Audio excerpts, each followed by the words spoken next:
Sir ప్రక్రియను ఎన్నికల సంఘం నిబంధనలకు అనుగుణంగా నిర్వహించడంలో అన్ని వర్గాల భాగస్వామ్యం అవసరం. రాష్ట్ర chief electoral officer Vivek Yadav స్పష్టీకరణ.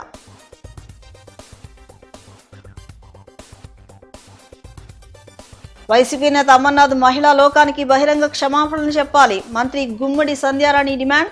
రాజధానిపై YCP నేతలు రోజుకో రకం పూటకో రీతిలో వ్యవహరిస్తున్నారంటూ ఆగ్రహం.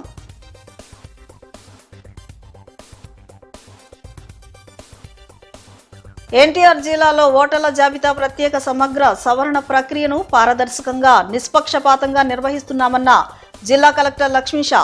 ఓటర్లకు సాయం అందించేందుకు హెల్ప్ డెస్క్లు ఏర్పాటు చేసినట్లు వెల్లడి.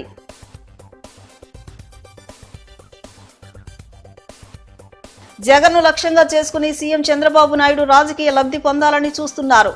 మాజీ మంత్రి అంబటి రాంబాబు ఆరోపణ. సాయి కృష్ణ లాకప్ డెత్ పై సిబిఐ విచారణ జరిపించాలని డిమాండ్.